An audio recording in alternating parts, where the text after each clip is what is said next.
It's time for Lumberjack!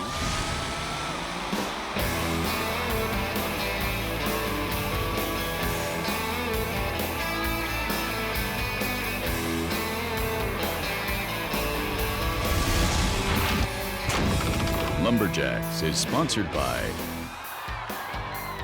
Echo, only professional grade with 5-year warranty. Crown, protect, maintain, save. Dickies, quality workwear since 1922. Yamaha, rev your heart.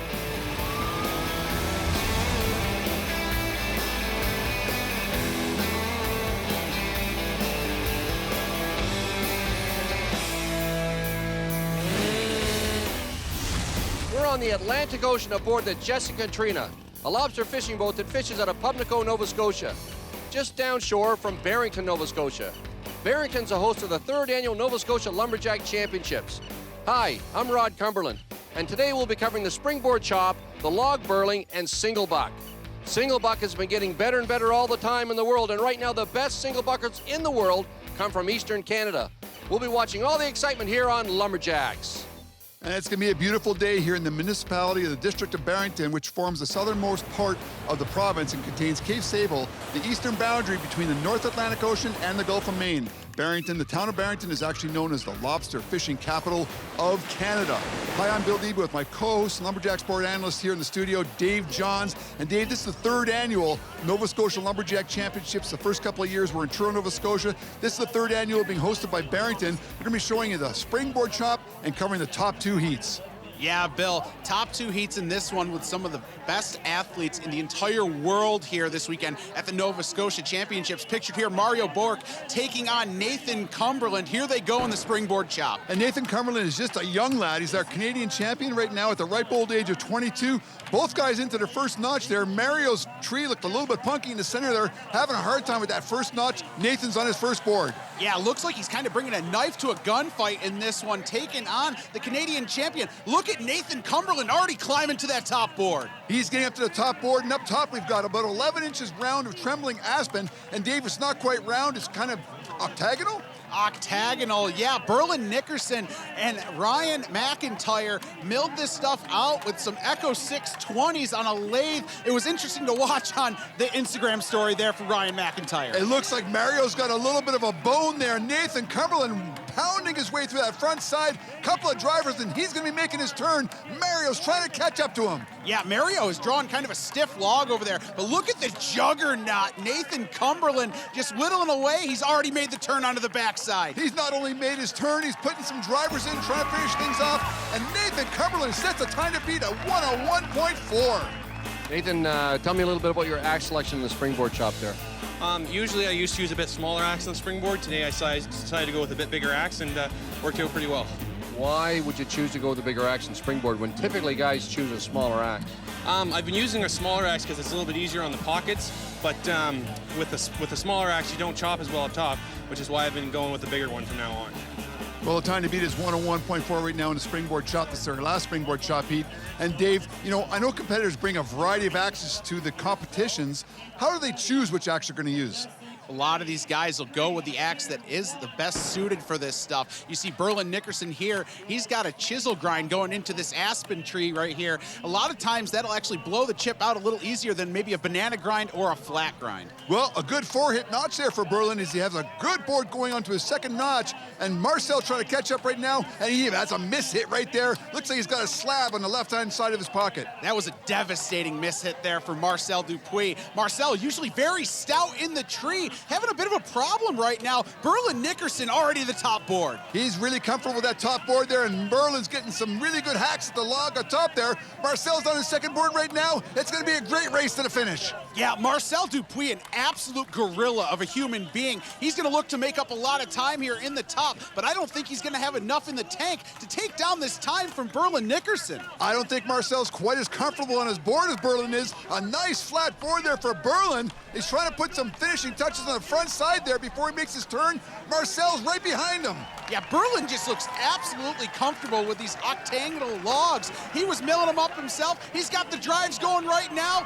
Oh, a little bit of of a miss there, Bill, but wow, what a time. And the show organizer, Birling Nickerson, comes in second place in the Springboard Chop. Hey, Marcel, I see a little bit of trouble on the springboard in a couple of places. Tell us about your chop.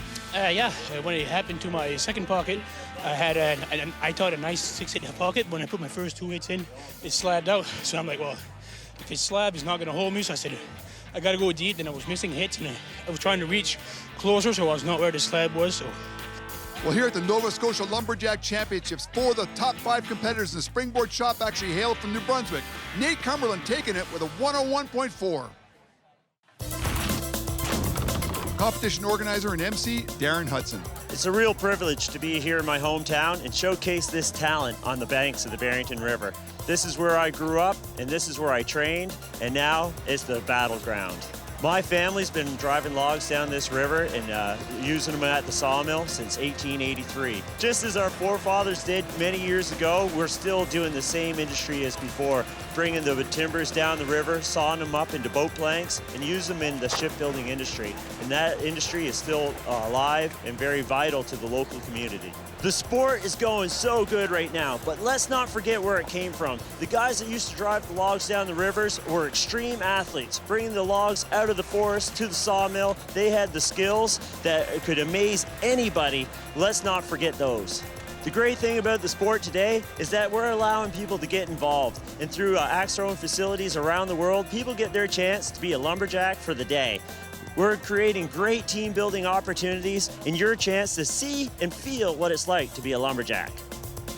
Well, Darren Hudson is quite a character. He's also the owner-operator of the Timber Lounge and axe throwing facility in Halifax, Nova Scotia, one of the organizers of this competition and the Master of Ceremonies. As we head into the log burling competition, a couple of cousins here, Dane Nickerson taking on Birling Nickerson. Yeah, Birling taking down cousin Dane. Look at this. Elegant dismount, though, by Dane. Landing on his keister.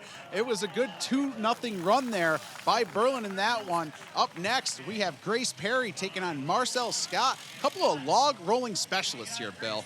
And Marcel Scott is actually the nephew of 7-time world champion Phil Scott, part of the Scott Timber Shows, which have been traveling around the world over the years, and this is exactly where he has learned his skills. He's in a best 2 out of 3 semifinal taking on Grace Perry, and the first fall goes to Marcel with a little bit of ease there. Yeah, you see he kind of tweaked his hips right here, and it got her kind of teeter-tottering on the log a little bit. She didn't know which way he was going to go back, and she fell off right off the start. Well, the first fall goes to Marcel there, taking on Grace Perry. And this is actually to get into the final to take on Birling Nickerson. He puts on the brakes, and Grace Perry goes into the water. And a little bit later on, we are going to see Marcel Scott taking on Birling Nickerson in the final as he just snaps her off the log. She falls off in the front. Now, this is called the small final. This is for 3rd and 4th place. Grace Perry taking on Dane Nickerson. Yeah, Dane Nickerson, long family history of log rollers. But Grace Perry, I'd love to see how she competes here. Gonna have to put up with a little bit of a disadvantage in the weight category, and it looks like Dane controlling the log right off the start. That's one fall in the best 2 out of 3 here in the small final. Looks like she just can't keep up the pace there as they both sprint towards the finish there, and Grace Perry ends up falling off the back of the log there. Second fall right now, we're about to see 2 out of 3 is the competition to see who's going to come in 3rd and who's going to come in 4th. Yeah, as she gets older in this sport, a little bit more experience, she's going to learn to try to take control of the spin right off the start. Dane did a good job of it there, taking 3rd place in the log rolling. And you can see in the replay that Dane just puts on the brakes, and Grace is not quite ready for the change in direction of the log there, and she goes off the front. We are now headed into the final, best 2 out of 3 once again.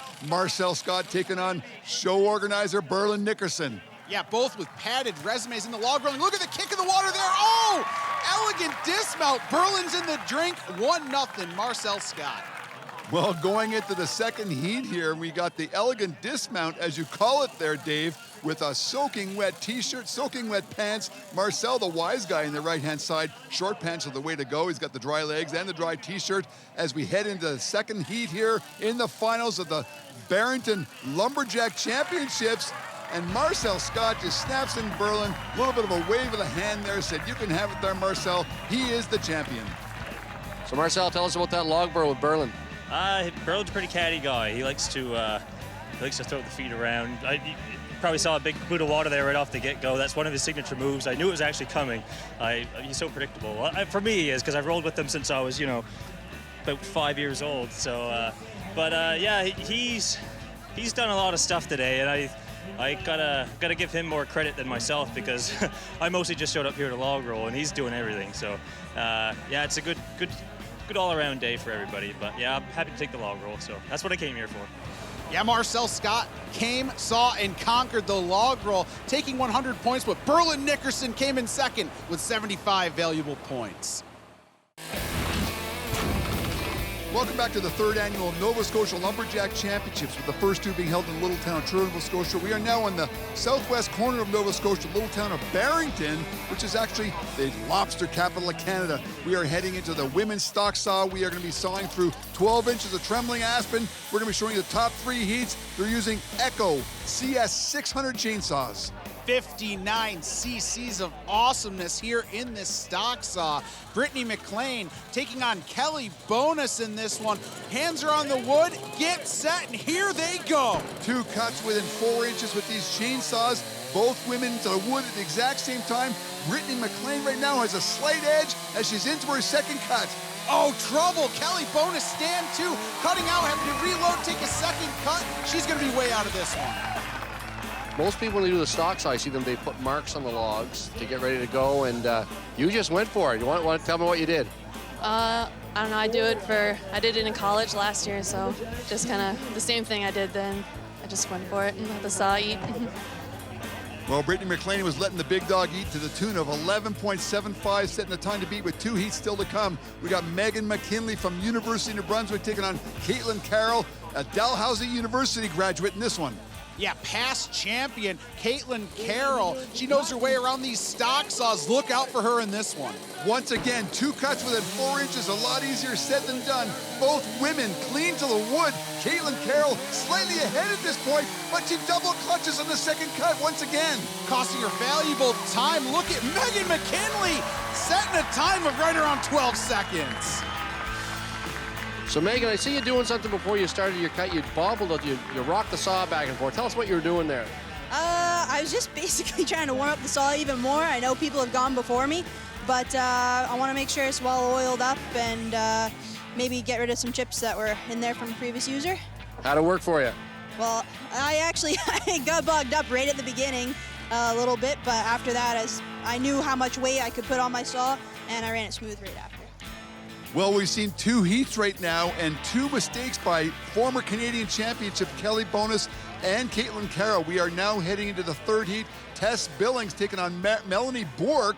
And right now, this time to beat is still 11.75 in that first heat by Brittany McLean. Yeah, both these ladies very capable of taking down that time. Tess Billings actually set 2 maritime records this year, and here they go. Great entry into the wood. Oh, but kind of a stutter there coming up into the second cut. It's going to be really close. They're going to take down 11.75. No, Tess Billings wins the heat. Only good enough for 3rd place in the stock saw. Tess, can't help to notice, and of course, being an alumni UNB Woodsman, I see that the UNB Woodsman's ladies won all 3 heats of stock saw. Tell me what's going on out back with you girls.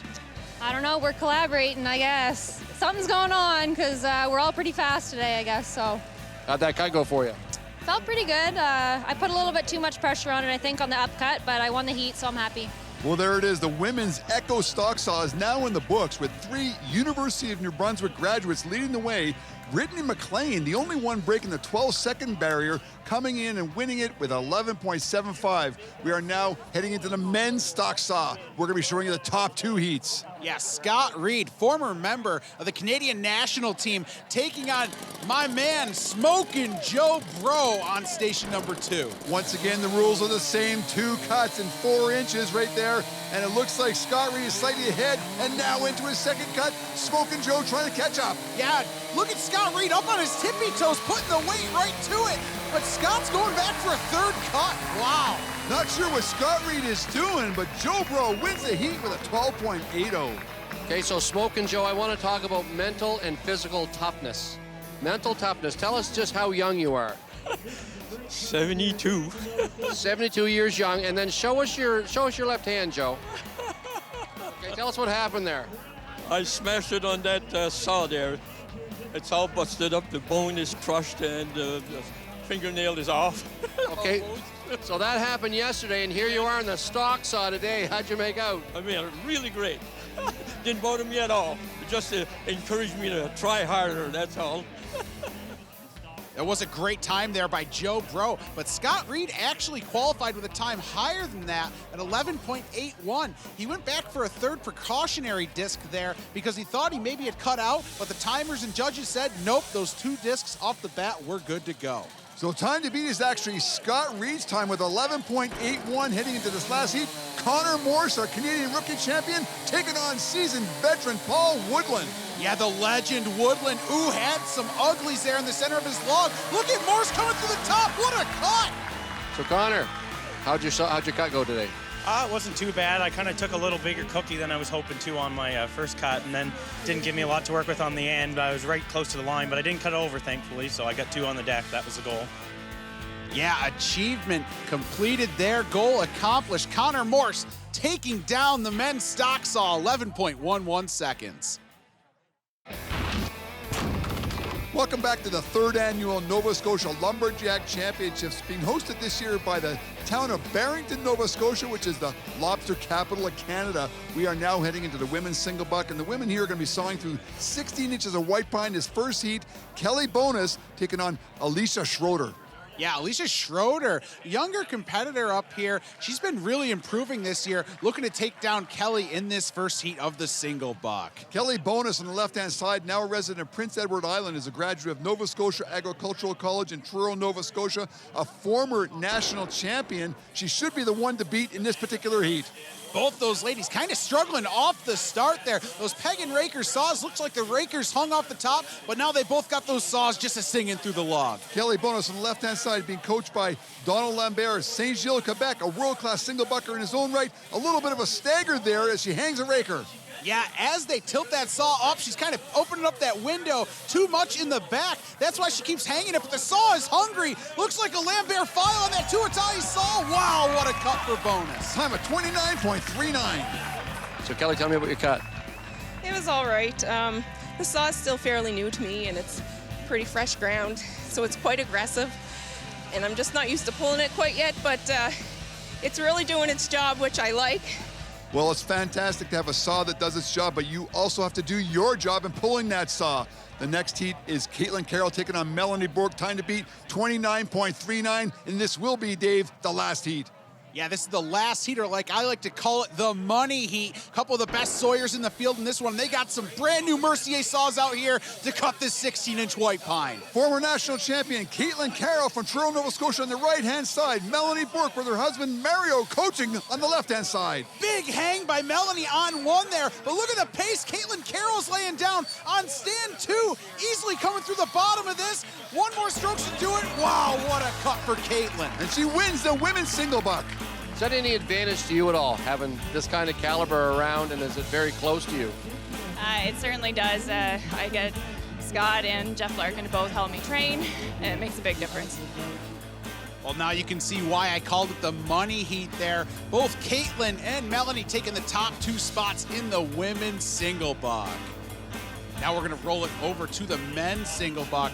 In this first heat, we have Connor Morse on station 1. He'll be taking on Jeff Larkin on station number 2. Well, at the top of the show, Rod Cumberland was mentioning that many of the best single buckers in the world are here in the Maritimes this weekend. Jeff Larkin is one of those guys. He's a mountain of a man.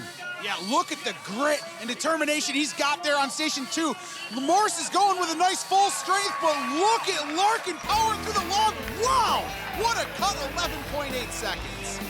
Jeff, that was a phenomenal cut. Tell me how much time you've been putting in the single buck lately. Got a little upset this year. Wanted to make amends, but once a week.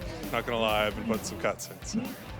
Well, putting some cuts in gives him 11.86 in the 16 inches of white pine, but he doesn't know yet that we got 4 excellent single buckers to come. Nathan Cumberland and Marcel Dupuis in this heat. Yeah, a couple of the big boys in this heat here. Nathan Cumberland, national record holder on certain species here. Look at the freight he's putting on that log, Bill. He's got to take down the 11.85. You can just see it coming right now. Nathan Cumberland lowers the time to beat down to 9.6 seconds. How'd that single buck saw go for you, and did you do anything different in this race? Yeah, I know I was very blessed in the single buck. I haven't had a lot of opportunity to train single buck yet this year, and I knew it when I was doing it in the endurance race. My pace wasn't where it needed to be, so I tried to go a little bit faster today, and it worked out really well. Well, we got to call that a Canadian record, 9.61 seconds for Nathan Cumberland, 18 inches of white pine. We still have a couple of excellent single buckers still to come. Scott Reed taking on Ben Cumberland, Nathan's older brother. Yeah, both these guys, some of the big power sawyers here on the East Coast, probably even the world. Look at Scott Reed, big hang for him off the top. Ben Cumberland flying through that log. Nice, smooth, long stroke there by Ben Cumberland, and he comes in with a 10.3, good enough for second place in a single buck. I know he had a little bit of trouble in that heat, but tell me just about the pressure now and the caliber of single buckers in the East. Oh, in the East Coast, it is intense, Rod. We got Ben and Nathan Cumberland. They're pulling like 9-second, 10-second, 18-inch round pine sticks. And when you see them go a heat before you, yeah, I might have had a good heat yesterday, but coming in today, you know, good wood, and you know, you see them go before you and they put the pressure on. So when you watch somebody like Nathan do 9.5 strokes on that 18-inch, it's crazy. Well, no word of a lie. We have some of the best single buckers in the world here this weekend in Barrington at the Nova Scotia Lumberjack Championships. Nate Cumberland taking it with a 9.61. Yeah, and our crown pivotal point, Scott Reed, 5th place in the single buck at 14.18. Big hang, disappointing cut there for Scott. And it's early on in the competition, but right now, the overall standings of the Nova Scotia Lumberjack Championships, we got young Nate Cumberland leading the way with 200 points, only 50 points over Birling Nickerson. Yeah, meaning our lumberjack of the day is Birling Nickerson. 2nd place in the Birling, 2nd place in the Springboard Chop. Excellent show going so far for the show organizer. Helping out Birling with Ryan McIntyre, Darren Hudson, and all the sponsors you see here. Come back again next week when it'll be time for Lumberjacks.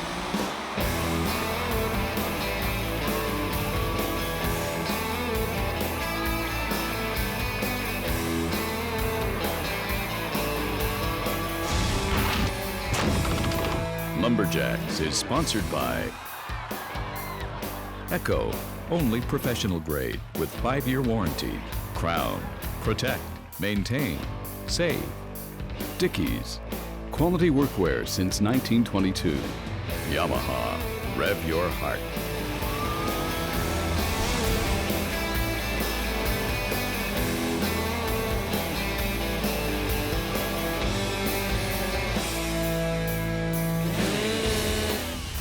We always talk about the cross-cut, single buck, and bucksaw blades and how expensive they are.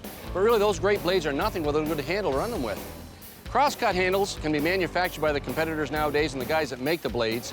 And you can weld those together, use a grade 8 nut and bolt, and they're really strong and actually will work well on the blades. The bucksaw blades, however, are different. The handle you need for those is a bucksaw frame. They're no longer manufactured. You have to look in yard sales, flea markets, and other places to see if you can find a good one with some life left in it in order to run that blade.